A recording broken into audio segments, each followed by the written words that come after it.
blah, blah, blah, blah, blah, blah, blah, blah, blah, blah, blah, blah, blah, blah, blah, blah. And then the person says, that's enough of me talking about me. Why don't you talk about me for a while? I'm laughing at myself. We're all laughing because I had a story that I wanted to read today and I didn't print it out. How are you? Welcome to Java with Jerry. It is Wednesday, January 16th, 2019. We're already halfway through the first month. Yikes. And of course, we're glad to have you here. As always, we're coming to you live from the penthouse suite of Stadium Towers here in the Platinum Triangle in Anaheim, California on a rainy California day. Yes, we love the rain. We've gotten plenty of it this week and we got plenty more coming. So that's a good thing. And we're glad you joined us for this episode of Java with Jerry. So what are we doing? We are going to do a little bit of national news. We'll do a little bit of state as well and talk about a local story which has huge implications for us. And then we'll do our feature this week, which is the dumb criminal story. And we'll talk a little bit about our special episode next Wednesday, which is going to be our 50th episode. So we got a little something special planned for you. All right.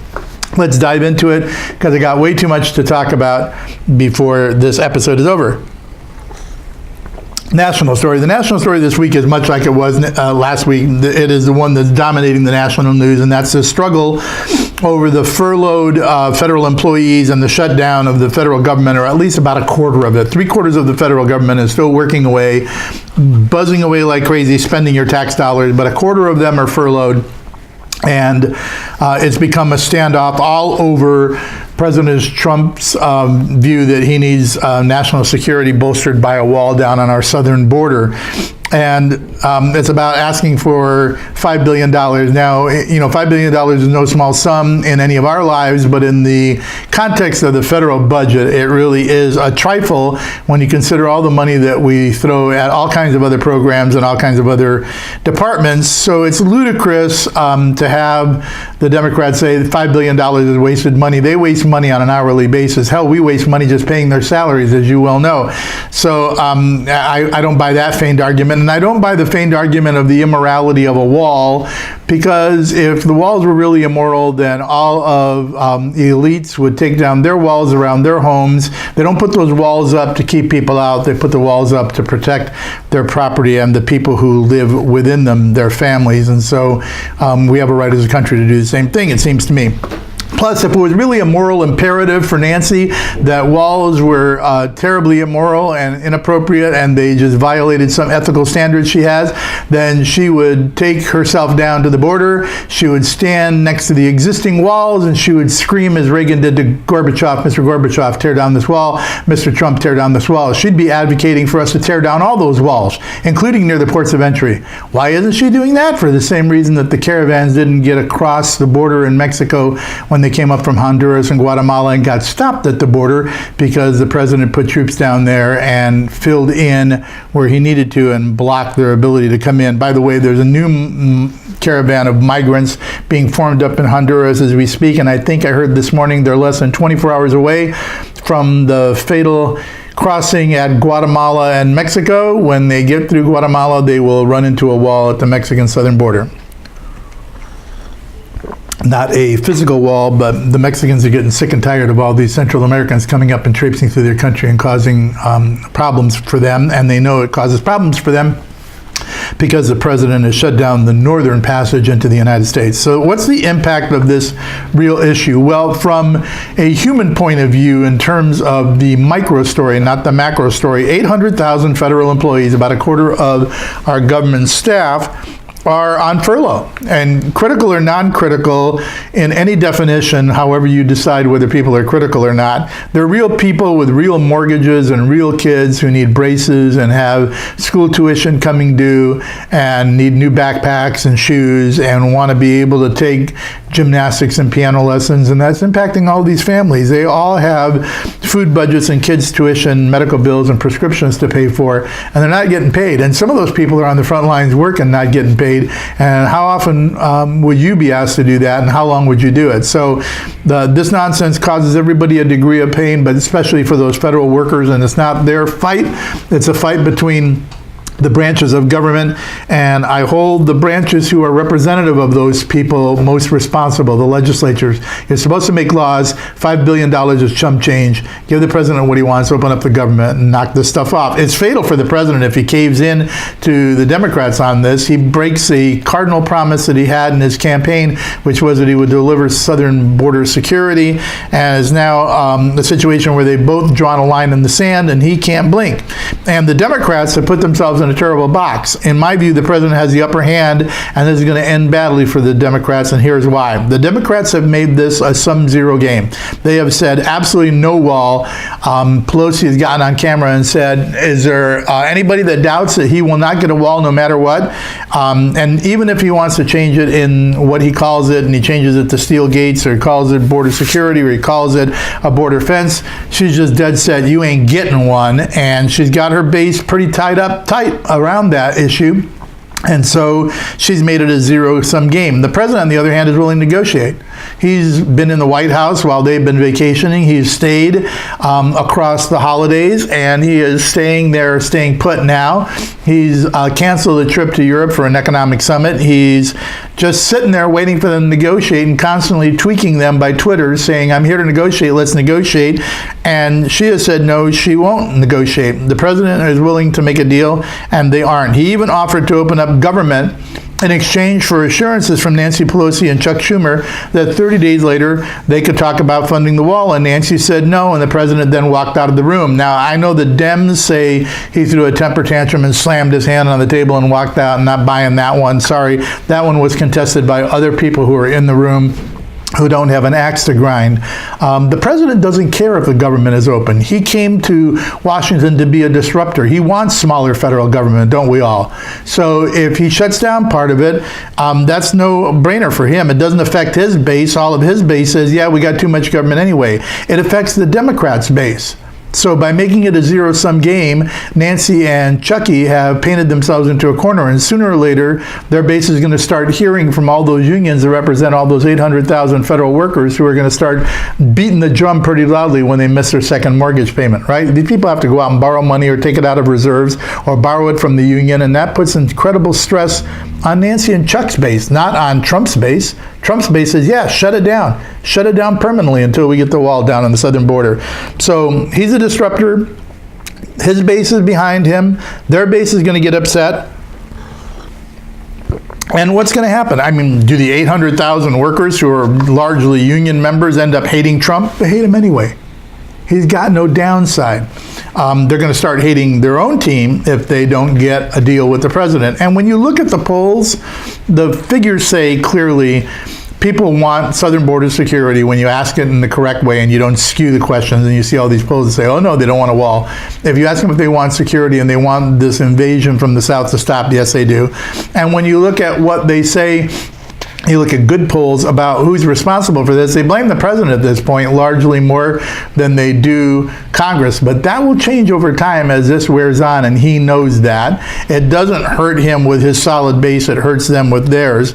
And the other thing the polls all show is the American people want compromise. They want these two people to sit down and work it out, hack something out, exchange a little DACA for a little wall, do something to make a deal. President's sitting there saying, let's make a deal. He's a deal maker. And Nancy and Chuck are saying, no deal. We're sticking to our cards. That's why I think in the end they lose. The Dems have to worry. If their peeps are out, they're not working, it's their union workers, they're going to start noticing the difference. Now, it's a bad tactic for the Dems.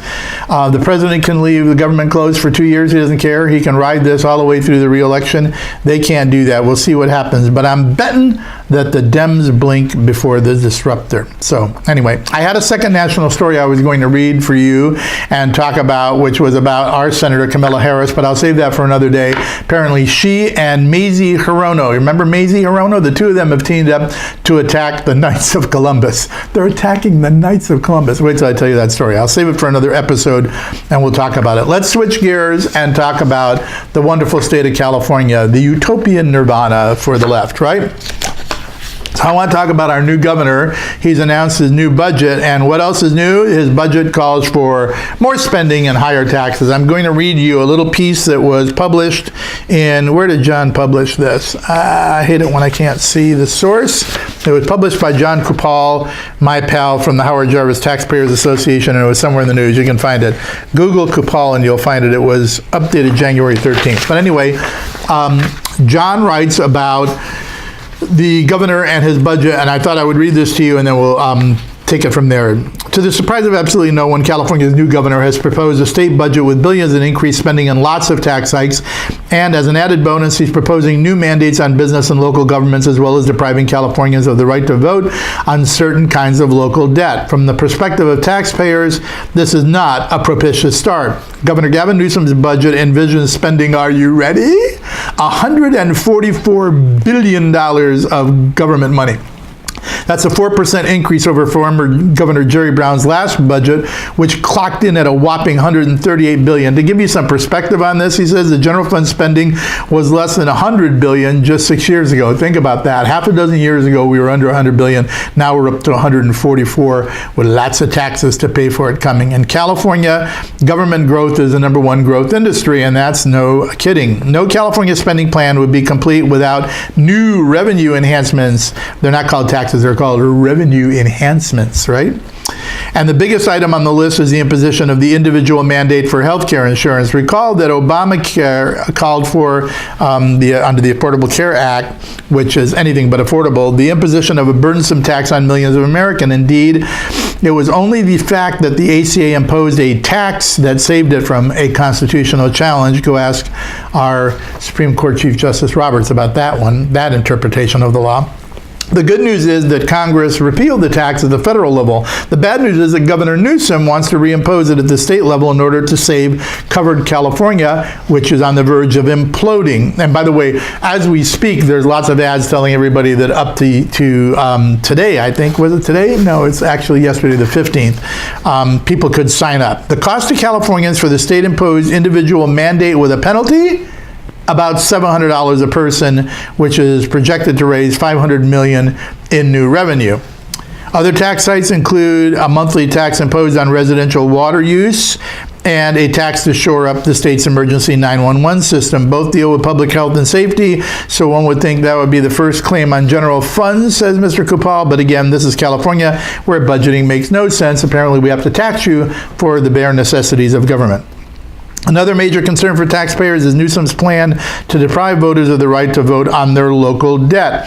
Since statehood, California's Constitution reflected a policy allowing voters the right to approve long-term financial obligations. That policy has been eroded over the decades, and Newsom is pushing it further by proposing that debt assumed by the Already, here's the new name of a new group for you. The Enhanced Infrastructure Finance Districts, just think redevelopment, would no longer need voter approval. Translation, today's politicians can put tomorrow's taxpayers into debt without permission. These enhanced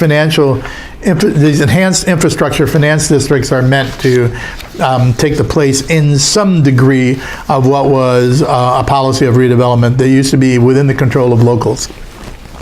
So is there anything good for taxpayers in Newsom's proposed budget? Is it all dark and gloomy? John Kupal says, yes, there's good. This includes Newsom's desire to grow a rainy day fund in order to prepare for the inevitable recession, which I'm told is coming in 2020, stand by, and also paying down pension debt. He also appears cognizant that the OPEB threat exists. OPEB stands for, OPEB stands for Other Post-Employment Benefits, largely, which is the promises of lifetime health care to public retirees. Taxpayers hope that the governor will be able to resist even greater spending demands from state legislatures who want to add a whopping $40 billion for new, more costly programs. Nevertheless, our primary concern is that the majority in California invariably reacts to any new problem, whether actual or imagined, with a tax increase rather than a more prudent course of prioritized spending. Prioritized spending, come on.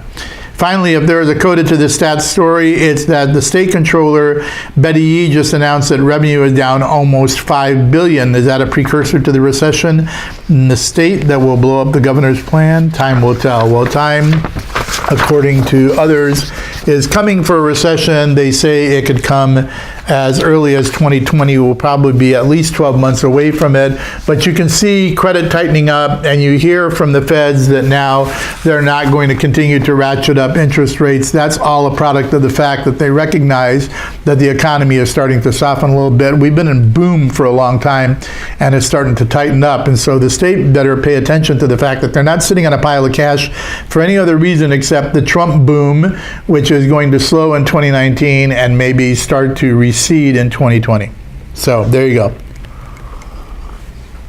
Perfect time for an election, right when the economy is softening, right? So there's our state story. The commentary about this state story is a simple one. Look, we came into a little bit of money during the last couple of years because the economy started to boom once Trump was president, and people realized there was going to be stability in the markets, and that there was going to be an opportunity for growth, and that he was going to be pro-business, anti-regulation, and all of those things were true.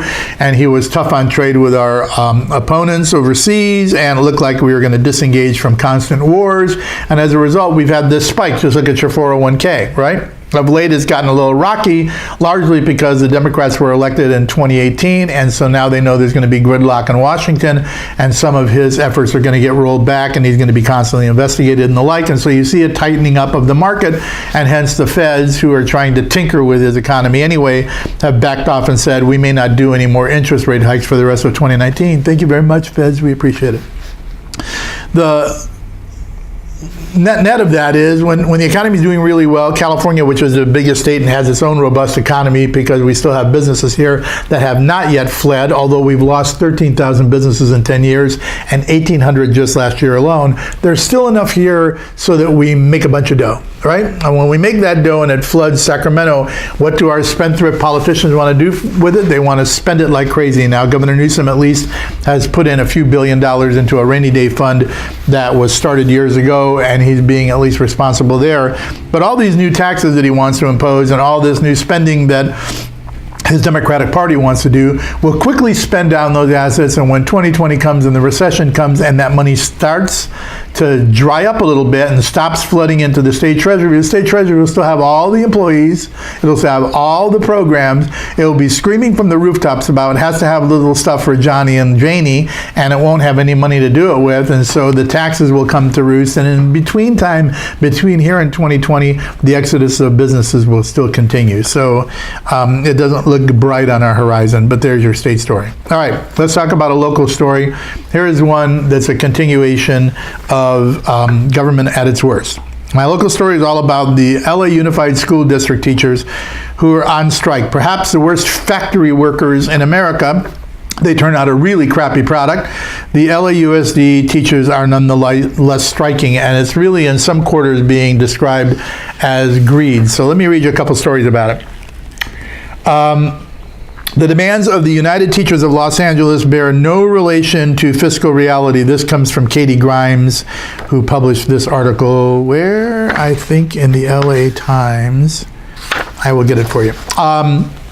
Anyway, she writes, the demands of LA's unified teachers, the United Teachers of Los Angeles, bear no relation to fiscal reality, says scholar Lance Izumi in an interview. Izumi is the director of educational studies at the Pacific Research Institute, not exactly a right-wing think tank. The union wants a retroactive 6.5% pay raise going back to 2016. By the way, if Jeff is listening, we'd all like a retroactive pay raise going back to, 14 or 15. Can you work on that for us? I mean, what a stupid demand. So they'd like you to look back a few years and give them a raise. They like 6.5%, please, if you could do that for them. 6.5% would be a nice raise. And they want the district to use its reserves to pay for this demand. They want it to come out of savings. It's like when your spouse comes to you and says, I want a new vacation and I want a new Mercedes-Benz, and I'd like it to come out of our savings account, please. There's a prudent thing for you to do. But that reserve is already at the minimum level that school districts are allowed to have for a reserve, so the union's demands would push the district into insolvency and potential liability for a state takeover. By the way, the school board for LA Unified has already been notified by County Board of Education that oversees the school districts that they're dangerously, perilously close to financial instability, and they better get their act together. So they're already on Dean Wormer's double secret probation, and now the union union wants its teachers to get a big, stupid raise out of the reserves that are already treacherously at a low level. One of the biggest beefs the United Teachers of Los Angeles has is with charter schools, of course, because the charter schools are showing up the regular public schools, right? They're showing that you can actually teach kids in impoverished areas if you actually impose some discipline and put in some programs that are competitive and make kids focus on education. One day after seeing the date of the strike, the union's president called for an immediate cap on the number of charter schools in the district, because charter schools give them heartburn. UTLA is also calling for charter school accountability, something that Governor Newsom said he was going to ask for in his budget. I'm not anti-charter, he said, but I'm calling for transparency with the charters. How transparent do you want them to be? The kids' scores are up because teachers perform. The UTLA labor union claims that charter schools siphon off students and money from the district. Yeah, because we pay districts based on ADA, average daily attendance. If the butts aren't in the chairs, they don't get money. If they don't get money, teachers got nothing. So they got to keep the butts in the chairs, except the teachers don't inspire kids, so they don't come to school, and that's why parents move them to the charter schools. Even worse, UTLA Secretary Arlene Inouye says that the strike is not just about salary. UTLA's President Alex Caputo-Pearl has recently called for a cap on growth of charter schools. He's also asked for enhancements to the public schools because they're dissatisfied with regular performance and parents are leaving. So what enhancements does he want? Well, let's see. Izumi said that while UTLA and its allies claim that charter schools inadequately serve low-income and minority students, the data demonstrates that charters are improving the achievement of those students. According to a 2017 study by the school research and rating organization Great Schools, there were 156 public schools in California that are providing strong results for African American students and Hispanic students, while only a little more than 10 schools statewide that are not charter are providing that same performance. So there you go. There's the stats. The charter schools are performing. They're not. Here's the budget issue for the LA Unified School District Board. Even with $1.86 billion reserves, LAUSD says it does not have the money to improve the schools and to include class size, to include accountability for charter schools, real and reinvestment in school safety, vital staffing and education programs, says UTLA. Since 2008, the cost of living has increased 27%. Yes, the district offers stagnant wages and health care.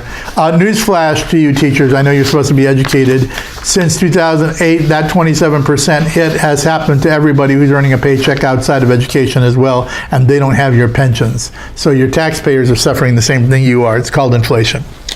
The district must legally meet the required minimum budget reserves and can only do so, according to the county, if it makes $144 million in reductions between 2019 and 2021. Hear that again. They have to make $144 million worth of reductions in their budgets to be able to get at minimum reserves. They're not even there. They're just barely above minimum reserves now. They haven't made those $144 million in reductions, and yet the teachers are asking for a 6.5% raise. Indicative of the seriousness of LAUSD's financial solvency issues, the Los Angeles County Office of Education, that I talked about before, sent a team of fiscal experts in to work with LAUSD to develop a fiscal stabilization plan to eliminate deficit spending and restore the required financial reserves levels. There's a lot of blame that goes around when it comes to the LA teacher strike, says Izumi. First, the LA Unified School District Board has been terrible in its history of fiscal mismanagement. Duh, do you think, if you've got oversight already? In 2017, for instance, the then pro-union school board approved full health benefits for part-time workers. Nobody does that, despite warnings from its own district officials that doing so would head it toward insolvency. But they were union goons that had gotten on the school board, and so that's what they did. So the bottom line for LA Unified School District is that you got a perfect storm of bad management, bad demands, and too often bad actors. The result will be bad news for students and teachers. Now look, LA Unified School District is notorious for having bad policies to begin with. Years ago, when the state and the feds accuse them of turning out a bad product. I told you earlier in my commentary that the LA Unified School District teachers are probably the worst factory workers known to man. They turn out the crappiest of products. They couldn't hit national or state standards on graduation. They were graduating less than, I think, a third of their kids, which meant 2/3 of the kids that are being educated by them can't graduate from high school. So what did they do? They decided to up those graduation rates, and in a whopping turnaround, within 12 months, they went from graduating a third of their students to graduating 57%. How could they turn it around so quickly? Well, they did it the easy way. They lowered the standard to graduate from having a C average, a 2.0, to a 1.0. If you're carrying a D average, you're good to go. You get a diploma. So they're turning out crappy dumbbells. And if any of their kids made it into college, guess what they were required to do when they got to college? Those who were even graduating, before they lowered the standard to D, they were all forced to enroll in what we used to call dumbbell English and remedial math. Remedial English and remedial math so that they could begin to perform at the college level. And that's the ones that could get in. That was their best product. So you got the worst factory workers in the world looking at an insolvent school district saying, pay me 6.5% bump because I got to keep up with the cost of living that all the taxpayers who are paying my salary can't keep up with. I need to, and by the way, you need to make it retroactive back to 2016 because I got a lot of catching up to do. I mean, look at the work I do. Look at the students I turn out. I get you 1.0 graduates. What? So LA Unified, get your head out of you know where it is and get your act together, straighten up your reserves, kick your teachers in the bottom and tell them to start teaching your kids. Or guess what? Parents will keep moving them to charter schools. Because if you're a parent of a kid in LA, you got to worry about what kind of education they're going to get. They got to be competitive in the 21st century. And they're not going to do that when they get to college needing remedial math and remedial English. Get a grip. All right. Time for me to move on out of our local story, do our feature of the day, and wrap this and give you a little tease about next week. So, since we're talking about stupidity, I thought I'd bring up the dumbest criminal of the week again this week. And so here's my story of the dumbest criminal of the week. This one is about a woman who comes from, where is she from? Granite Shoals in Texas. So, Chastity Eugenia Hobson was so worried about her possibly tainted methamphetamines that she actually contacted the police about it. You see, officers at the Granite Shoals Police Department in Texas were trying to catch some of the dumbest drug users they had in their county, so they posted a fake Facebook story about Ebola-tainted meth. Boy, I wouldn't want Ebola in my meth. The post said, if you have recently purchased meth or heroin in Central Texas, please take it to your local police or sheriff department so it can be screened with a special device. Do not use it until it's been properly checked for possible Ebola contamination. So poor Chastity Eugenia Hobson of Granite Shoals was nervous. She didn't want Ebola in her meth. Hobson, 29, likely a graduate of the LA Unified School District, saw the post and was understandably afraid that her meth might be contaminated. So wait for it, she thought it might be dangerous. Wow, dangerous meth? How could that be? She responded to the department's post on Facebook, and then they gladly took her sample in for testing. Hobson was charged with possession of less than a gram of a controlled substance. Congratulations, Miss Hobson. Chastity, you're the winner of Dumbest Criminal of the Week. Again, you could easily be a product of schools that will give you a high school diploma with a D average. All right, that's it for this week. Remember to send us your dumb criminal stories. If you've got somebody as dumb as Chastity, let us know about it, and we will cover it in future episodes. We thank you, as always, for joining us. We love it when you come every Wednesday to catch up on the stupidity around us and whatever's going on in our world. We will have our 50th episode next Wednesday, the 23rd. And since it's our 50th episode and we announced in the beginning of this month that we were taking in your stories about what you think the predictions for 2019 would be, we'll do the entire 50th show about predictions. No news stories. We may have a special feature. I don't know what I'm going to do with that yet, but we will definitely be covering the entire prediction story for you. And I want to start start that episode with where I left off on the last predictions. We had a time traveler, so we'll start with that. So tune into that show next Wednesday. We'll give you the predictions for 2019. Then we'll look back at them throughout the year and see how good we were. In the meantime, have a great week. Don't let your kids enroll in LA Unified School Districts, and we'll see you next Wednesday for Java with Jerry. Go Charter.